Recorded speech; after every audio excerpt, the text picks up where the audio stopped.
Trending karon. Trending karon.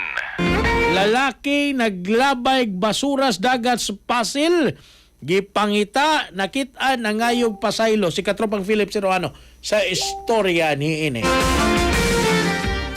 Gikasab-an ni Cebu City Mayor Nestor Arcifal ang usa ka tawo nga nakuhaan sa video nga naglabay og basura ngadto na sa dagat sa Pasil Fish Market sa Dakbayan sa Sugbo. Sumala ni Arcifal, nadawat niya ang maong video gikan sa usa ka concerned citizen nga nakasaksi sa insidente. Matud pa sa mayor, nahinluan na sa kagamhanan sa syudad ang 90% sa mga basura sa baybayon sa Pasil ug Ermita.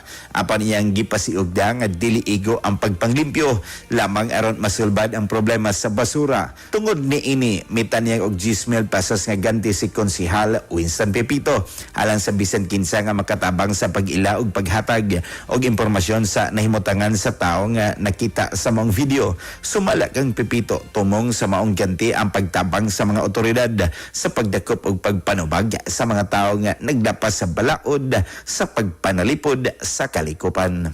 Para sa itong mga katropa nga mga kalalakinan, kinsa na problema na sila na wastong kalipay. Karon mga katropa, di na ka na ngay kabalaka. Kamikan kay ang Turbo Dietary Food Supplement for Men, mapalit na kinis sa inyong mga suking butika. Di usab sa ground floor sa Z Plaza Building, di ako sa Lem Street, tapad sa Barangay Hall, sa Barangay Zapatara, nahimutang ito ang Yes to Health, a pharmacy.